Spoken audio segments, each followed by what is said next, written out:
Hello, I'm Waqar Rizvi, and this is Scope.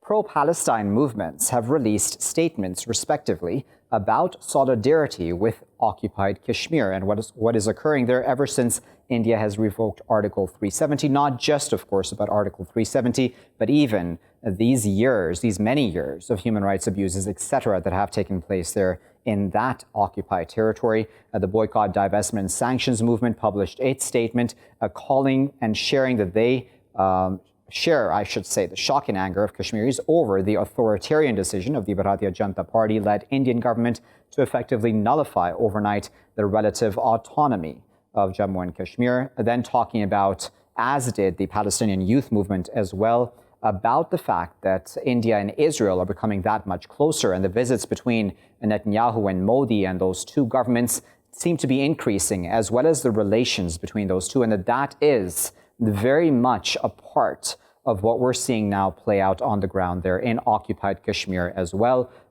Many of these groups and others would then refer to Indian actions as being motivated, in part at least, by Israeli actions throughout the occupied territories as well. Let's discuss that a bit further. We're now joined by Nadya Tannous, who is a member of the Palestinian Youth Movement USA. She's joining us now from Los Angeles in California. We're also joined by Dr. Inshah Malik, who is an author. She's a political theorist and gender studies scholar. She's the author of Muslim Women, Agency and Resistance Politics, The Case of Kashmir. She's joining us now from Kabul. Inshah and Nadya, thank you both for joining us. Nadya, I'd like to start with you. And of course, I've read the statement that the Palestinian Youth Movement put out about the issue of Kashmir. I just want to get your thoughts about what thought process led to that statement, why there is this solidarity between the pro-Palestine movement and that of Kashmir. Thank you so much for having me.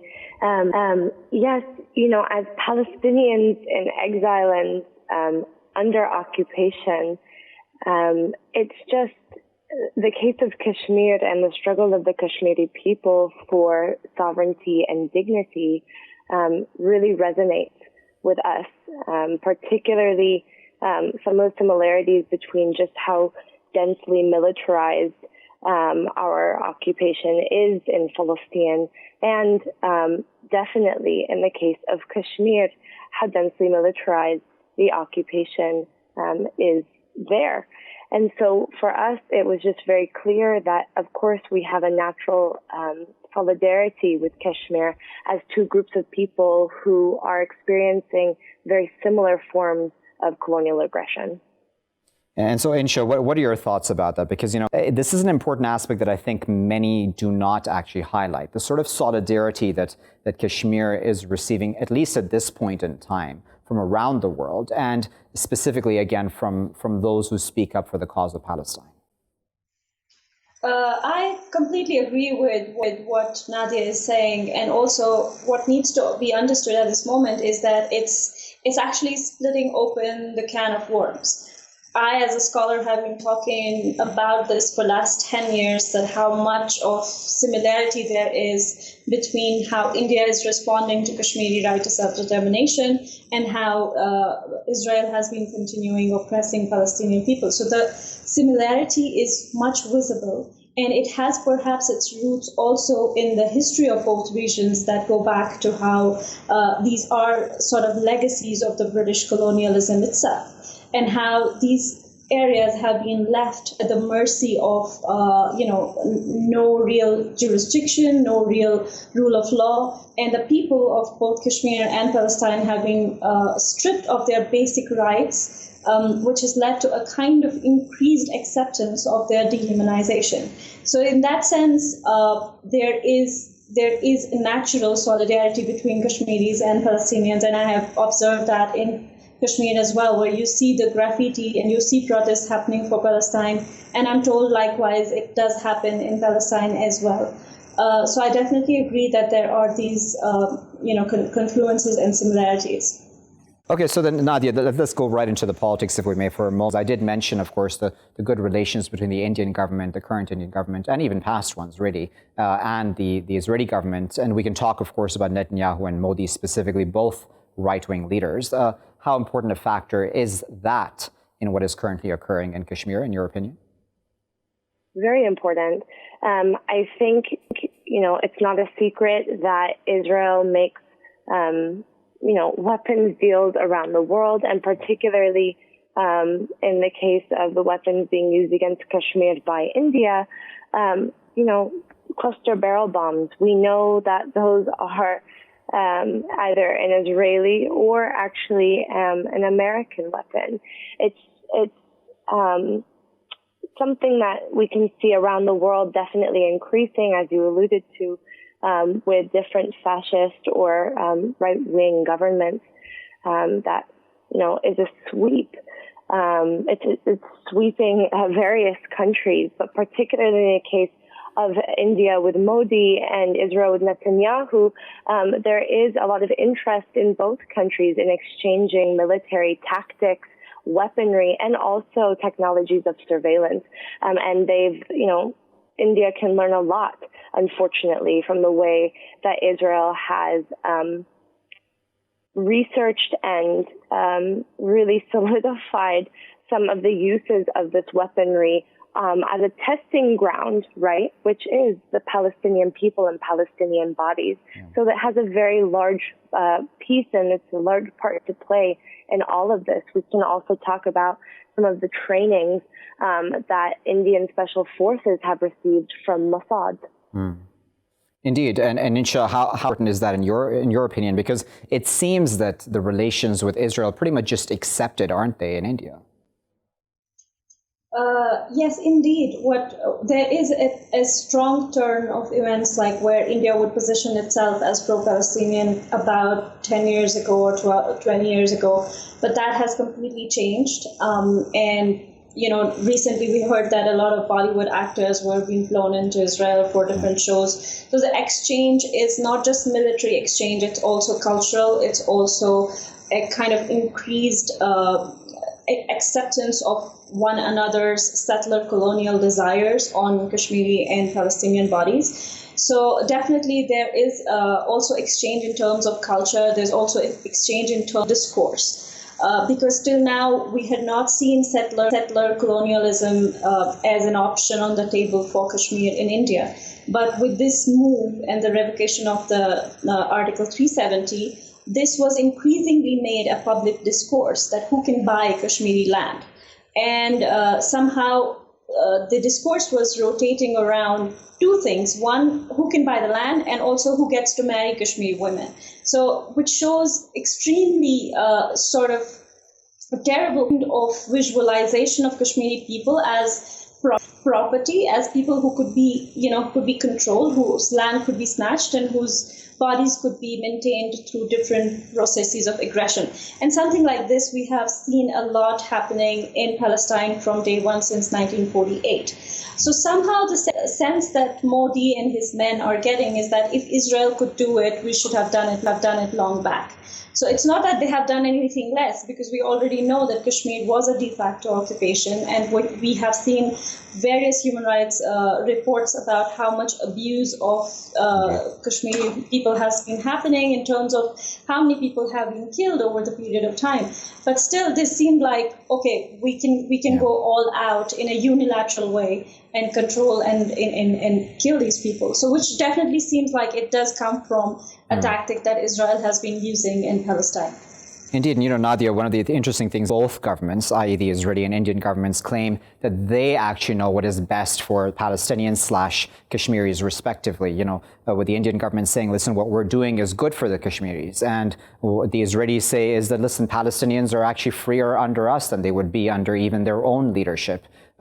Even of their choice, actually, which is kind of obviously ironic to say. But I wonder what you make of that, because at this time, as you well know, Nadya, there is a complete communications blackout in occupied Kashmir. And this is certainly a tactic which Israel, of course, uses quite often, even in the occupied territories, in certain pockets, of course. What are your thoughts about that sort of idea and sort of narrative by these two governments and their leadership that they know what is best for the very occupied peoples? Yeah, the only word for that is paternalistic, because Kashmiris and Palestinians are both aberrations to India and Israel respectively, and create actually not just material, but also, let's say, a theoretical question or barrier to what is a democracy. What does it mean to actually have these countries expand their borders in an ongoing settler colonial project, as the doctor mentioned? It's also couched in Islamophobia. This idea, one, it's very dangerous that, because India's democracy and Israel's a democracy, and they are actually facing westward and saying, look, we're just like you. We're fighting this Islamic terror, whatever that phrase means. And therefore, we can enact this violence, and we're just enacting this violence because the oncoming threat is so much larger than you can see. It's again and again this use of war on terror rhetoric and narrative in order to justify extreme violence against Muslim majority populations. We can see this both in Kashmir and in Palestine. Of course, as occupying forces, they think they know what is best for us, because what is best for them is for us not to have our sovereignty, self-determination, or dignity, and indeed, as you mentioned, to actually not provide our own voice or our own, critique our own aspirations to this discussion. And the violence of actually shutting off all communication from people on the ground is really quite scary. It's quite harrowing, because it means that we as folks in the international community, and we as people coming from other communities in similar struggle, can't actually hear or directly basically hold to account what's happening on the ground. Indeed. All right, we'll leave it for now for this segment of our discussion, and I'll thank specifically Inshah, who will be leaving us at this time. But of course, Inshah, we appreciate you taking our time out to join us for this segment. Just to conclude this specific topic, as we're talking about the solidarity between the pro-Palestine movement, BDS specifically, as well as the Palestinian youth movement as well. Both of them released important statements, and I'm sure there have been others who have released statements of solidarity as well with what is occurring right now in occupied Kashmir, not just what is occurring right now in occupied Kashmir, but what has occurred over these many years in occupied Kashmir, as well as, of course, the occupied territories of Palestine as well. It's important solidarity, because I think that this sort of connection is not made in many people's minds, unfortunately, on both sides of the aisle. The fact that it is now coming out even more, and that people are making those connections about the relations between the Indian and Israeli governments, and the fact that both countries are working off of each other, really, and how then they're acting towards their respective occupied peoples, that's extremely important. And it's extremely important then to tackle such relationships and the lessons that they are learning from each other as well. I'll be back, though, with our next segment after this short break. Stay with us. Welcome back, viewers. We're still here in Scope with me, Waqar Rizvi. Israel has finally made the decision to bar a visit by Congresswomen Rashida Tlaib and Ilhan Omar. They had planned to go to the occupied territories and tour much of that region. Israel had been jittery, of course, about this trip since specifically these congresswomen had announced that they were planning a trip to the occupied territories. This came on July 17th. Let me just give that bit of a background here. On July 17th of this year, Congresswoman Ilhan Omar, who was a Democrat, of course, had introduced a pro-BDS movement resolution on Capitol Hill. Her colleague, then Rashida Tlaib, supported that and co-sponsored the resolution. And then the next day, they both announced that they would then be visiting the occupied territories as well.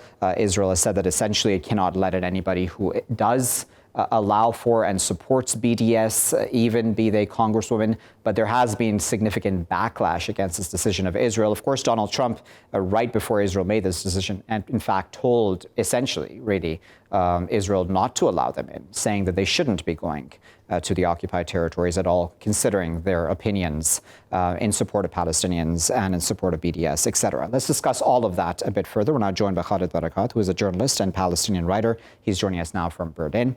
We're also joined by Daniel Fridberg, who is a scholar practitioner and consultant who promotes dialogue and and peace building in Israel-Palestine. He's joining us now from Dunedin in New Zealand. And we're still joined by Nadya Tannous, who is the representative of the Palestinian Youth Movement USA, and she's joining us now from Los Angeles. Nadya, Daniel, and Khaled, thank you for your time. Daniel, I'd like to start with you. What do you make of Israel's decision to bar Tlaib and Omar from visiting? So I want to start with perhaps an interesting announcement that Israeli government made an hour ago, according to which Congresswoman Tlaib will be allowed to visit the West Bank for humanitarian reasons to visit her grandmother. But then she would be barred from any political activities, though, of course, wouldn't she? That is correct. Yes. Yeah. Okay. So what are your thoughts about the fact that, even political activities are being barred? I mean, I'm not talking about the humanitarian issue right now. I'm going back to Tlaib and Omar and their original planned trip. I think this is very symbolic for the Israeli foreign policy to be managed in a very similar rationale as Israel's security policy is being run. They treat both congresswomen as if they're coming to Israel to act as suicide bombers, essentially, to come there to make a scandal, to have the entire world media document it, and go back as if this is the last time they would like to visit it. Israel treats it as if this is an act of war, an act of violence, and there's very little differentiation in Israel between violence and non-violence resistance.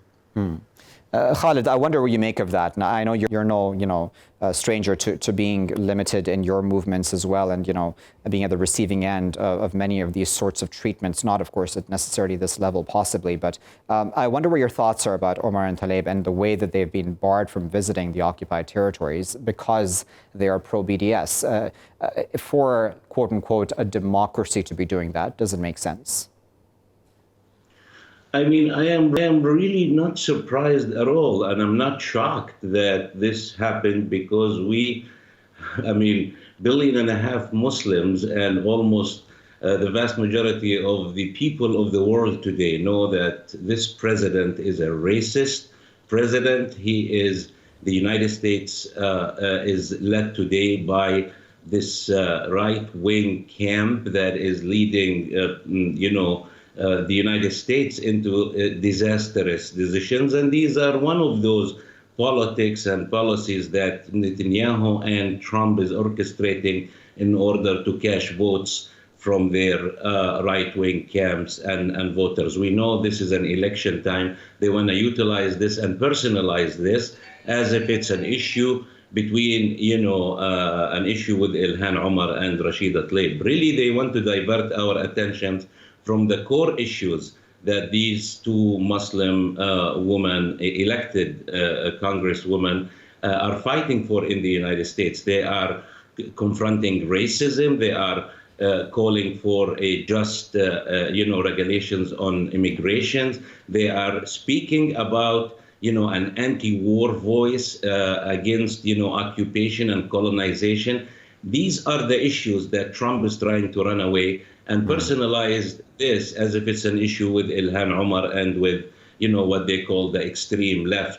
Okay, so that's a good point, Khaled, because, Nadya, I wonder if it's all just backfired, in a sense, if that is the goal. If the goal is to try to, limit Tlaib and Omar in their activities, pro-Palestine or otherwise against racism in general within American borders, because even Chuck Schumer has admitted, and I'm giving an exact quote of him now, saying that this will only hurt the U.S.-Israel relationship and support for Israel in America. So that sounds like it's backfired, hasn't it?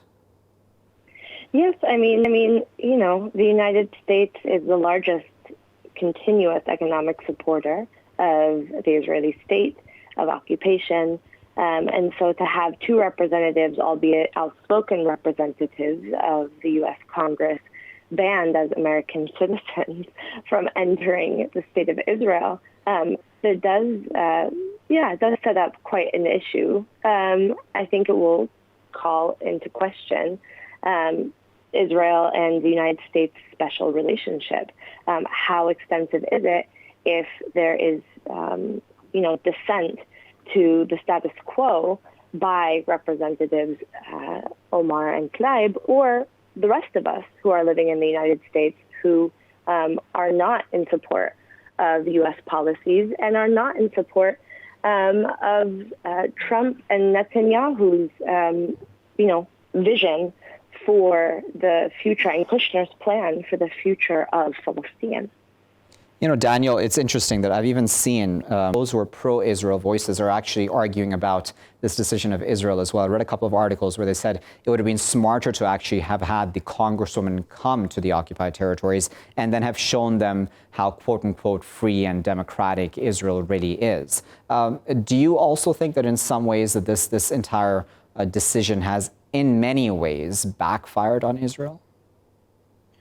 I believe this was actually the intention of Netanyahu and his government. And from what I understand, and that was what was reported in Israeli media, it was the comment made by President Trump that, and apparently some pressure behind the scenes that was put on Netanyahu that eventually made him change his mind. There was no real tendency or any idea or will to prevent this visit. I think Israeli public opinion doesn't really mind, for sure not Congresswomen, as critical as they may be, to visit Israel.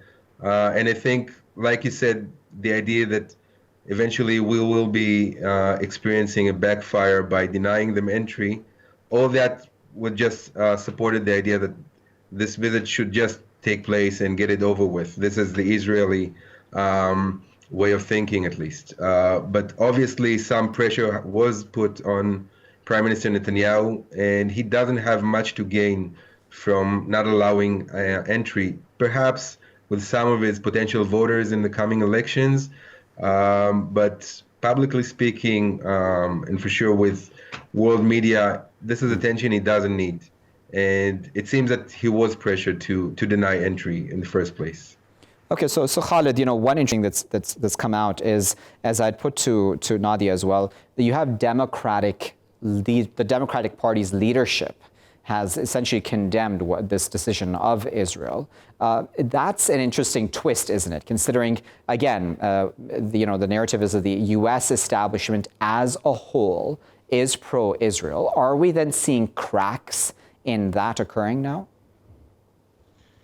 Yes, we are seeing cracks, and because this is really an issue that is very much unprecedented. There has not been a record in history where the United States president asked a foreign country to oppress an elected Congress member. I mean, let alone to a woman of color. And we all know that this is Trumpism. Trump doesn't care about the Jewish people, or he doesn't care about, fighting anti-Semitic. He is an anti-Semite himself.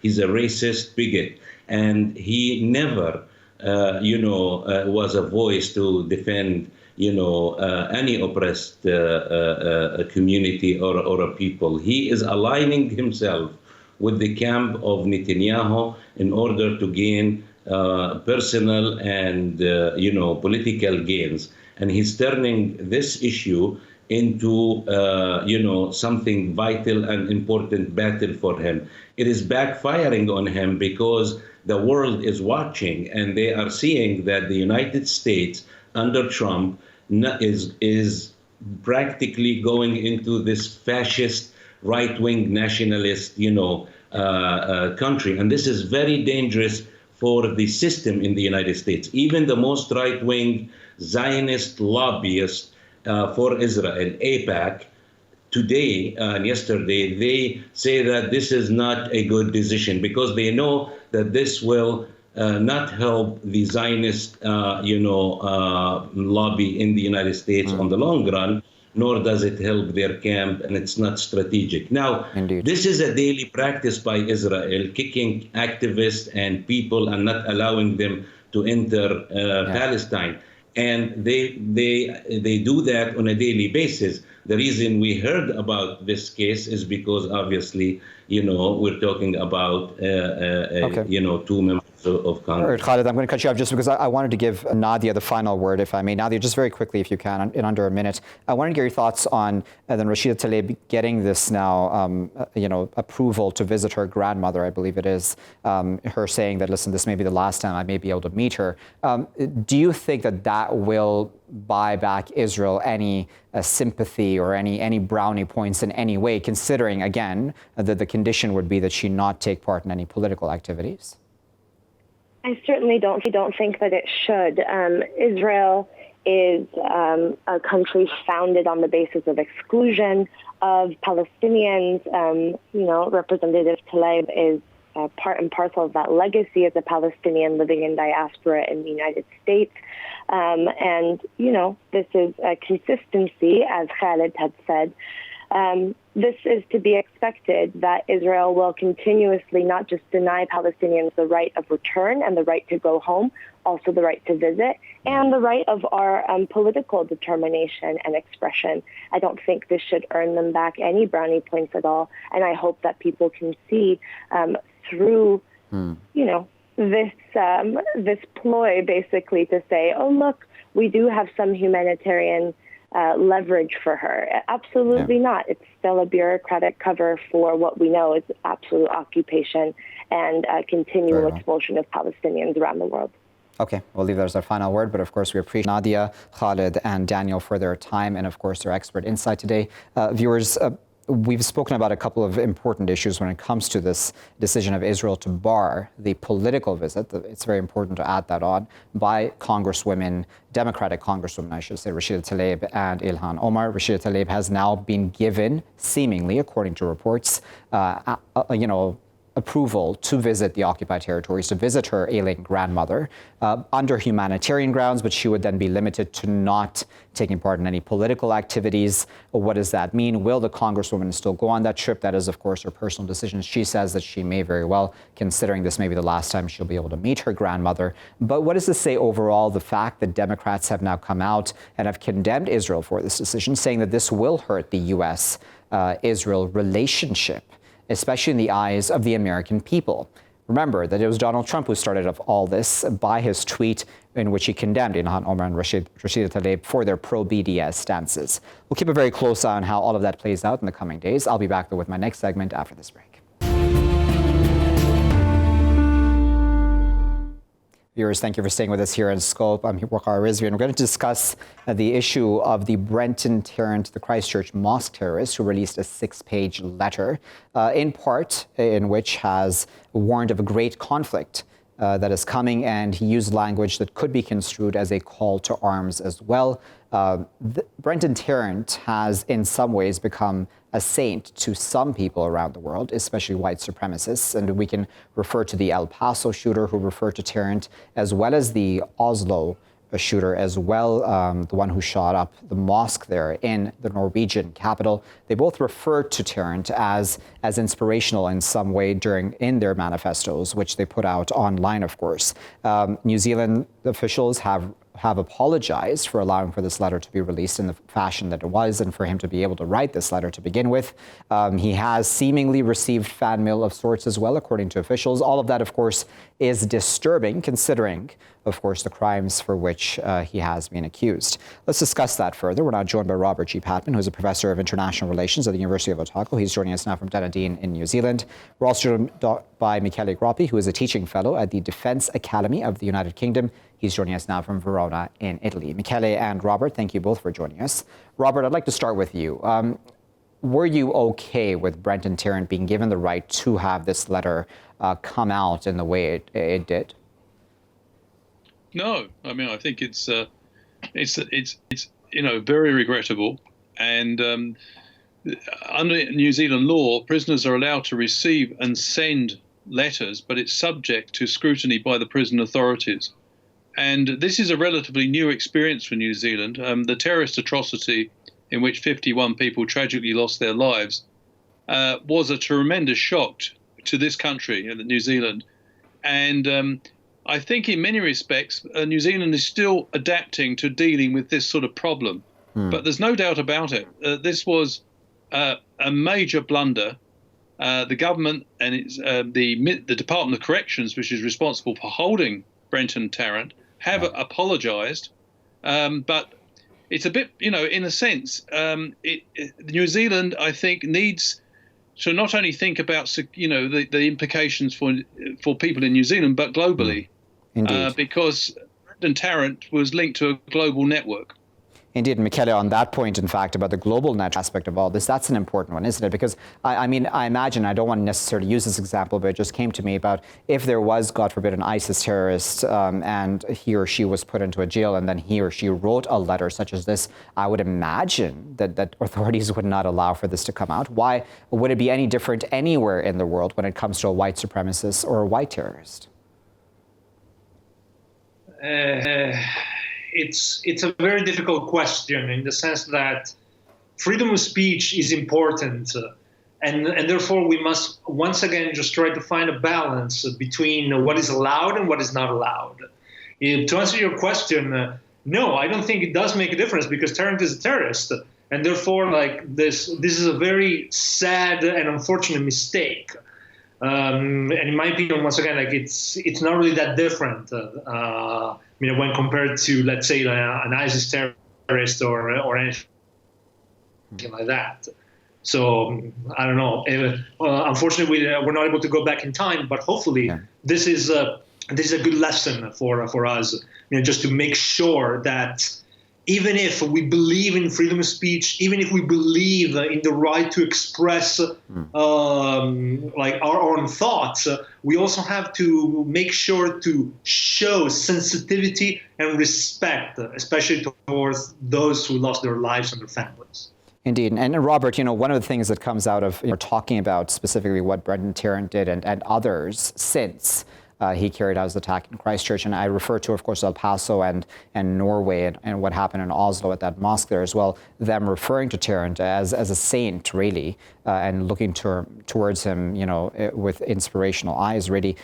How disturbing is all of that? Do you think that there needs to be more global action, united, of course, not just from New Zealand necessarily, but on a more global scale between all of these respective governments? Yes, I think that to answer your second question, I think there should be more concerted global action. Mr. Macron in France, President Macron, and Jacinda Ardern, the New Zealand Prime Minister, of course, led what's called the Christchurch Call, which was a meeting in Paris amongst a number of countries to try to put in place a framework for limiting online extremism. And that initiative still needs considerable attention. But coming back to your earlier point about Brenton Tarrant, the disturbing nature of this, he was linked to a network. He travelled extensively for 2 years before he carried out this atrocity, and he visited and spent time with a number of far-right white nationalist groups. Yeah. And the thing was that he fully intended, when he carried out this atrocity, this was carefully planned. He wore what's called GoPro technology on his head, and he had full intention of having the resulting video distributed. And of course, it was distributed on Facebook, although the New Zealand government almost immediately requested it to be suppressed. Yeah. And that was... nevertheless, there's still copies of the video in circulation. So what we're saying here is that, New Zealand authorities need to be mindful not only of the national consequences, but the international consequences, because clearly Tarrant is trying to play to a particular audience out there. Okay, so if you allow me, Robert, I just want to get a final word from Michele. Michele, just before letting you go, I wanted to get your thoughts on just, how many governments around the world are moving ever so right-wing and how that factors into allowing for such ideologies to foster. Because, you're sitting in Italy, and I can refer to Salvini and others, and I know that, people have opinions both ways about him. But he's said some pretty horrendous things at some points in time in the recent past. What do you make of that sort of context, these local contexts, be it Italy, be it New Zealand, and how that then plays out internationally? we really have to pay attention to words. Words, thoughts, the narrative, it all matters.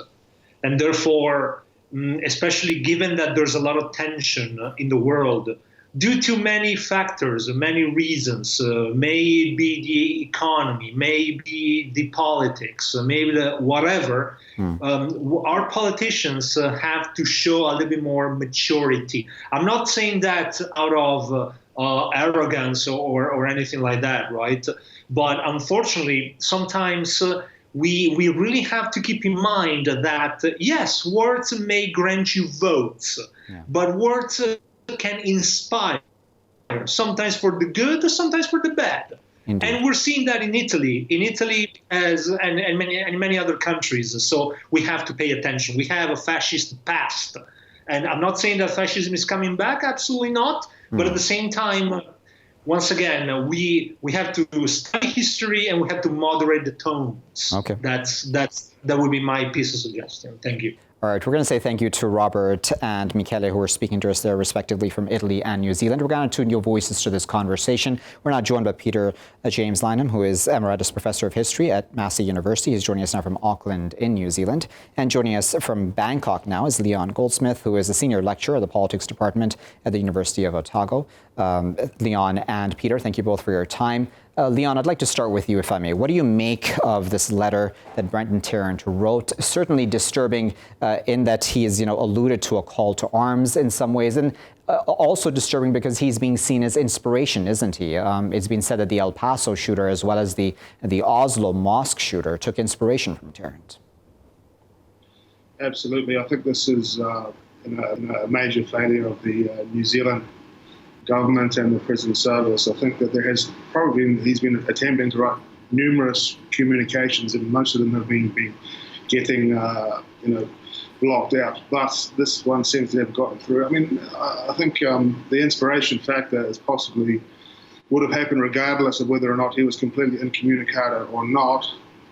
But it's certainly troublesome that he is managing to communicate and get his profile lifted. Yeah. Peter, I wonder where your thoughts are on that, because, as Leon there said, it's not just about letters, is it? It's about the fact that if somebody like Tarrant carries out such an attack, then they are just automatically seen as inspirational by those who would support the ideology because of which he may have carried out that attack, i.e. white supremacy or whatever we may want to term it. How does then one deal with that sort of situation?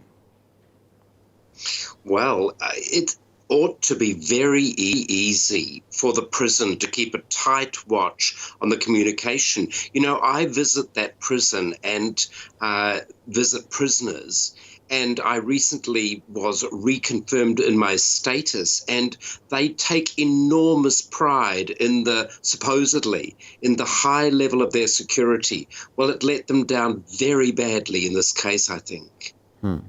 And what do you think then the repercussions are, Peter, to have somebody like Tarrant have this letter come out there? What does it do then for the rest of those people who are possibly just looking for that one push to, God forbid, carry out an attack themselves? I think instantly it feeds a very extensive, very widespread range of, essentially, it's not just white supremacy, it's Islam haters. That's what it is. And what I fear is that it feeds an attitude which, the only way that we know to control it is to try to silence those voices. Okay, so Leon, can we really silence voices like that? Because I wonder, where we have many right-wing governments becoming ever so stronger around the world, and obviously that's not the case in New Zealand, at least at this point in time, with Jacinda Ardern in power. I wonder what your thoughts are about, can such ideologies be controlled, i.e. limited, or does there need to be more conversation, people to people? How does one deal with this, do you think? I think there has to be absolutely at least a muting of these direct voices of people like the individual in prison in New Zealand.